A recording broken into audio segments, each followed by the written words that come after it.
I want to do some. Our Commissioner Rich Weaver is here, and he was terrific as the bank commissioner. And I think we ought to all give him a hand and wish him well. I always got everything I wanted when I met with him. It was great. Just kidding. Okay, so I noticed I called this the legal bald eagles last year. We have a new person which has ruined that, but I noticed that Tom Stahl and I, the Rogaine treatments we've been under haven't been working. Right, Tom? Yeah, still working on it. Anyway, all right, let's get down to business. Risk management for you all, for your banks. You know what? Cybersecurity, if it's not the top risk management you have today, it's up there in the top 5.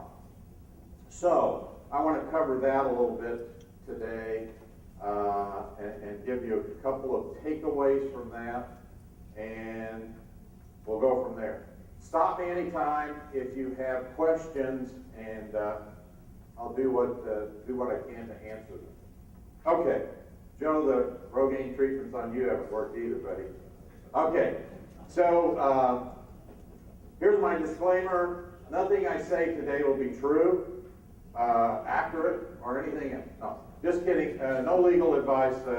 Talking about risk management, our firm has us under risk management just like you all, so I have to give you that disclaimer. Now, cybersecurity. Today in the American Banker, there was, in almost every day, there's something about cybersecurity, hackers, etc. Today there's an article about one of our clients in Minnesota that has basically cordoned off each area within the bank so they can't interact. So if hackers get in, they can only go to one spot, okay? Now I'm sure as technology advances and the hackers advance ahead of us, that will be penetrated as well. But I would encourage you to read the article in American Banker today about Bremer Bank and the cybersecurity defenses that it's set up. Okay, why we should care, besides the fact that it's a huge risk management issue, organized crime, wholesale theft of personal financial information, payment fraud, the corporate account takeover. I'm going to cover that in a couple of cases, and one significant case was decided late last year and is under appeal today in Missouri, so I think you all ought to pay attention to that. It was favorable towards the bank, so that's good. The good news on that. And then, hackers are targeting you. You know what? The hackers are targeting who? They're targeting banks, they're targeting me, they're targeting you, they're targeting businesses. And so it's a, you know, besides ISIS out there, which is a terrible situation, this is something that we all are living with every day.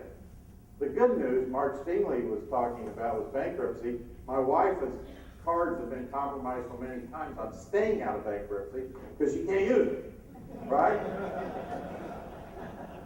Never seen anybody get her card compromised so much. But anyway, they're targeting us in all seriousness. There's a Wall Street Journal article recently where a small business failed because of hackers into the deal. Look at these numbers. Whoops, what did I just do? Look at these numbers here. Cost of global cyber crime, time lost. So that's almost $400 billion. Look at the cost in the black market for marijuana, cocaine, and heroin, $288 billion. Hackers go for easy money. They go for easy money. That means you and me. Not as bankers, as individuals, right? That's where they're going. We're the easiest targets for this. So, we have to be wary and take over. All right, now, I'm going to talk about corporate account takeover. And I'm going to talk about a Missouri case. I'm going to go through this rather quickly, excuse me, but this is something that can happen to your bank on wire transfers and ACH payments. Okay? Hackers obtain access to a customer's account.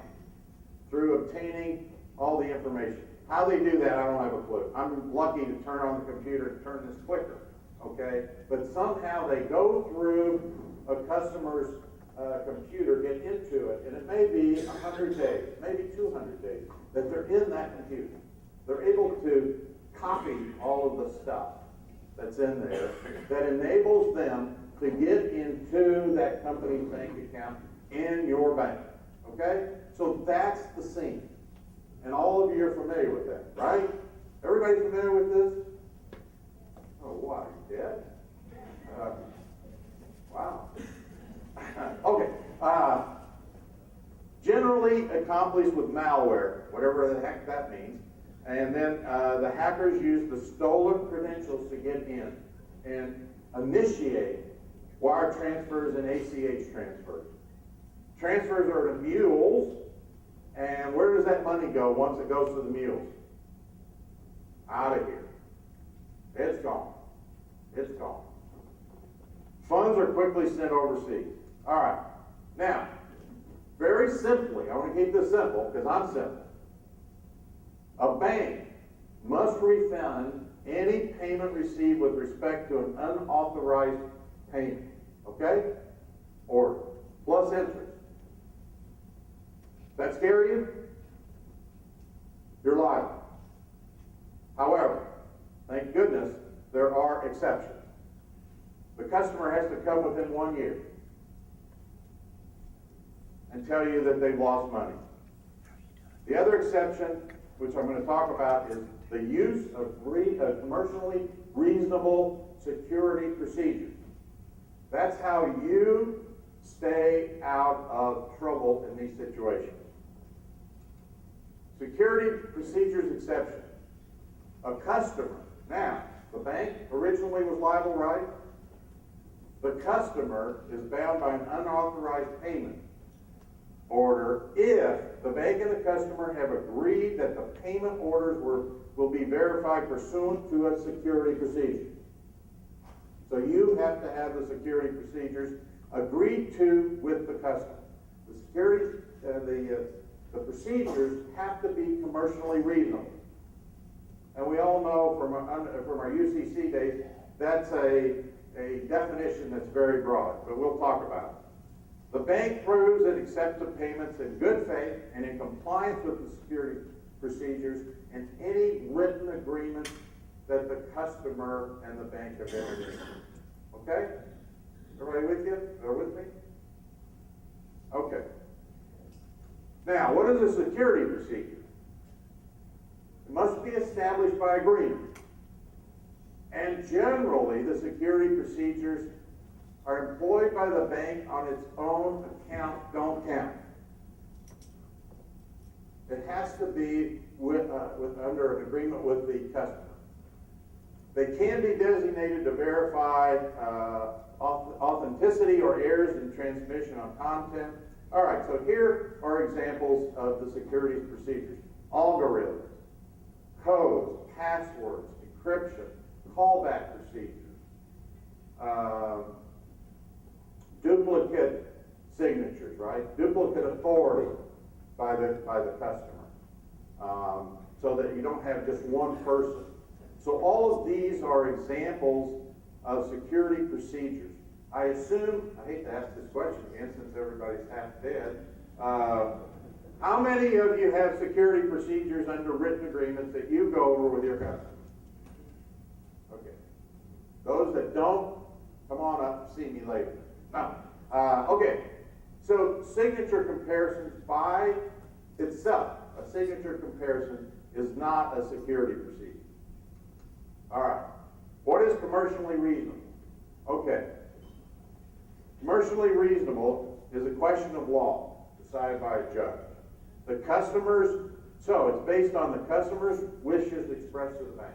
What does your customer say as it relates to security procedures and whether it's commercially reasonable? The customer's circumstances known by the bank, including expected size, types, frequencies. So you've got a customer that every month does about 20,000. And all of a sudden, here comes one through for 250. Does that set off alarms in your institution? And are you able to handle that? Well, it should. It must. It must. Alternatives offered to the customer. Those security procedures I said, those alternatives, those procedures must be offered and various alternatives for the customer for it to be commercially reasonable. Security procedures used by similarly situated parties, like all the other things that are in the region. Now, the impact of the FFIEC guidelines as updated is another issue on what's commercially reasonable. Rejection of security procedures. Security procedures deemed to be commercially reasonable if the bank offers the customer a commercially reasonable security procedure, as you all do, I hope. The customer rejects it and selects an alternative security procedure. I'm going to talk about that case in just a second. The customer expressly agrees in writing to be bound by any payment order accepted by the bank in compliance with the alternative security procedure. So that's where your agreements are very, very important with your customers. The interloper defense is one that the customer can avoid liability for these by these things, but it gets all intertwined and it's very complicated and confusing. I'm going to go past that. Here's your FFIEC guidance on this issue.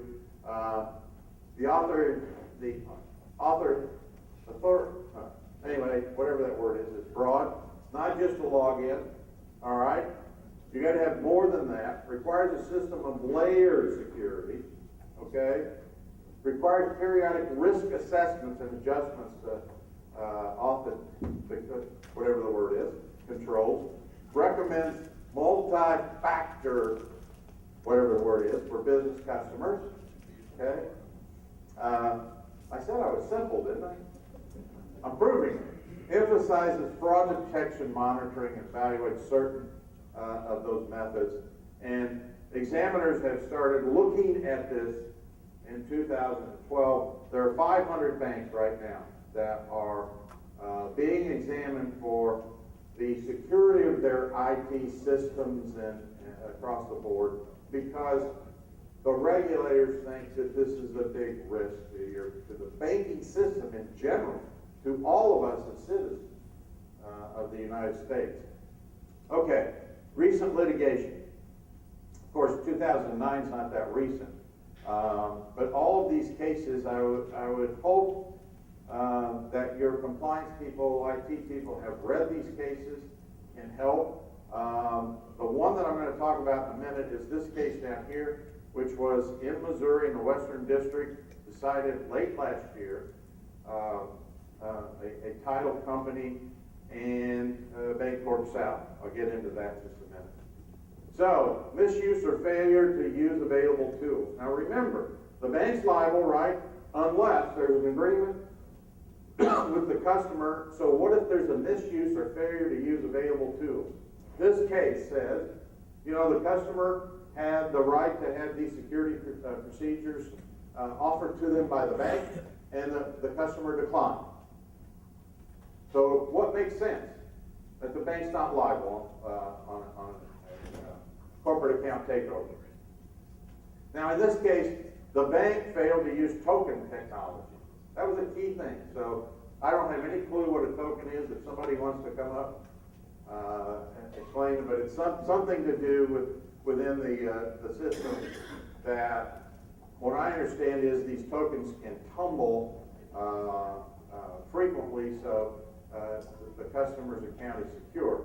The bank failed to use software already in place, and of course this decision was consistent with the FFIEC guidance.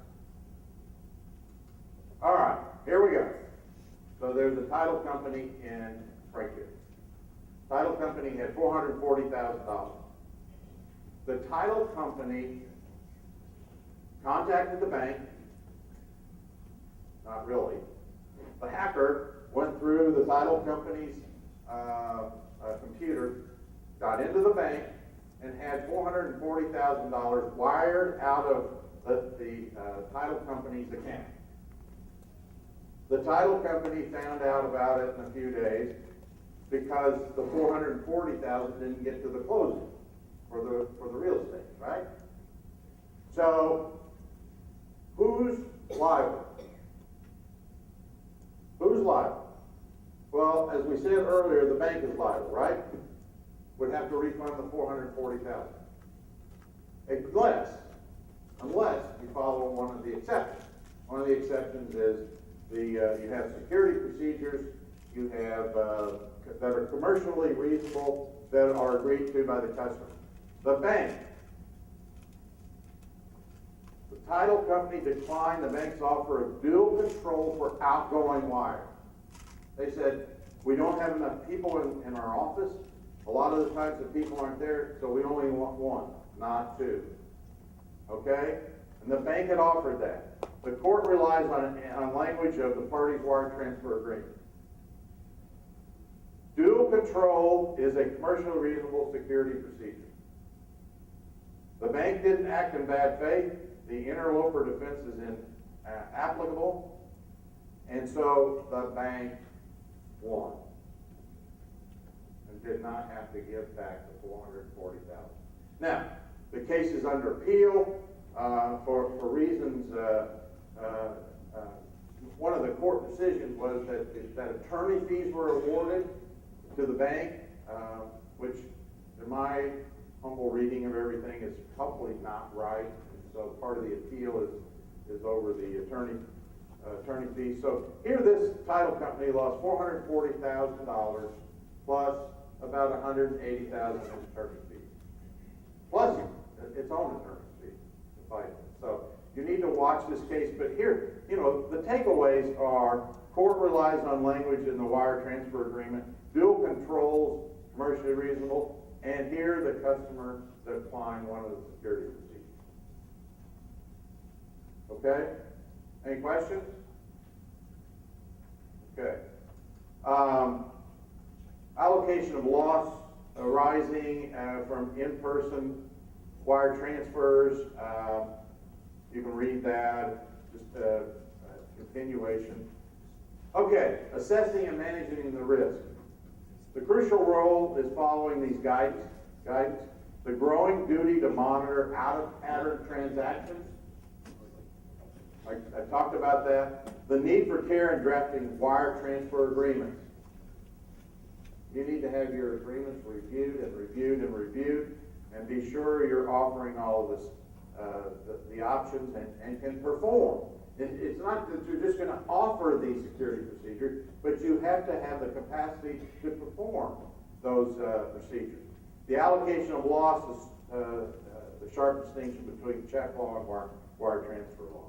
Okay, any questions? I'm done with this for just a second. I want to come back to it in a minute. Any questions? Okay, I'm going to spend just a couple of minutes. The golden age for us, 1993. I've been involved in this industry since 1993, and I know that the $28-30 billion a year for banks has been under attack since 2001.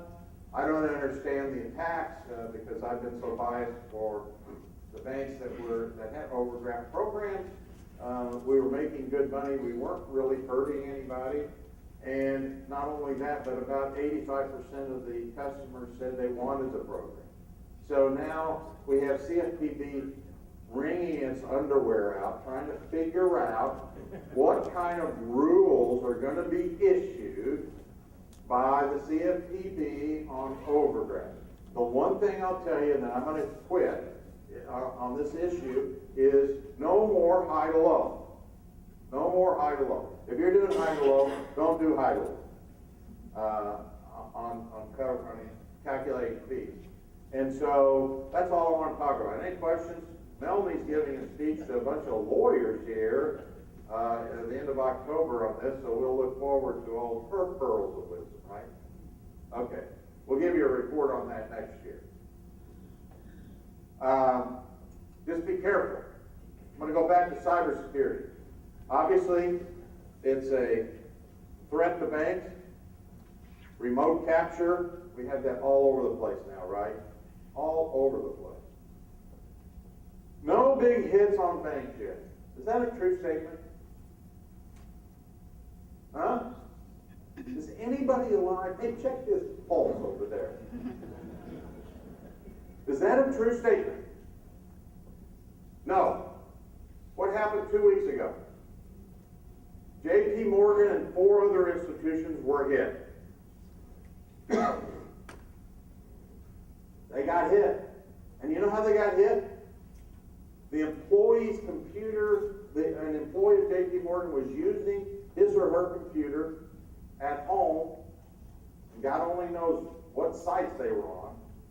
I know what sites I go, but anyway, but somebody got through the J.P. Morgan system. Now here's one of the biggest banks in the world. It got infiltrated. But you have to watch not only what systems you have at the bank, but the use of your computers if they're taken home by your employees, etc. So there have been big hits within the last 2 weeks. I don't know what 9/11 will bring, but we might expect another big hit somewhere. In a survey that was done recently of 300 banks, 93% have been hit in some fashion. 93%. It's a big number. Okay, corporate account takeover, I've already covered that.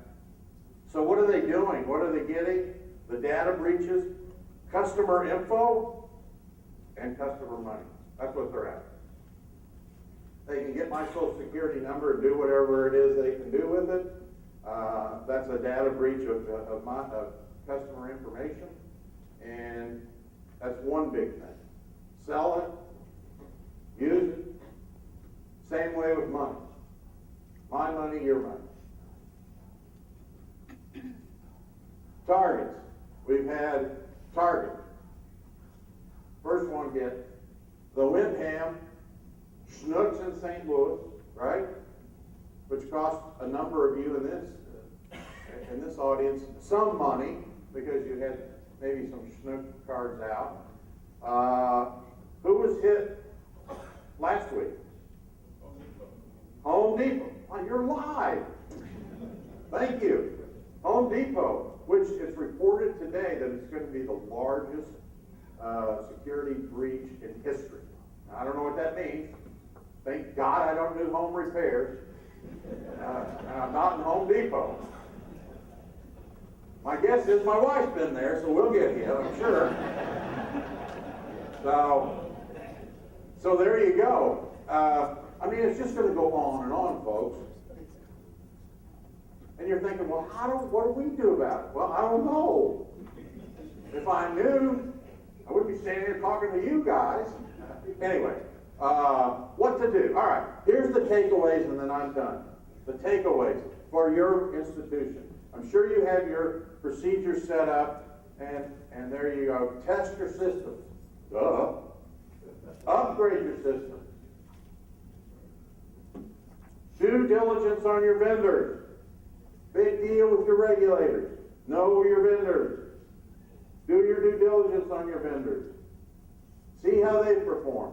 More importantly, what can your vendors stand behind their agreements with you and the indemnities they've given to you if their systems don't work? Isn't that a key issue for you? Here's another one. Take this one away. Be sure you check your insurance coverage for cybersecurity coverage. And one of the key things to look at is right here, especially their notice coverage. I'll get to the second one in a minute. The notice coverage. What does that mean? What does notice coverage mean?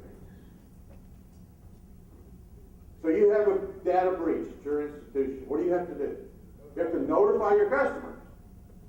You know what the average cost of that has been at Target and some of the other ones that we've talked about?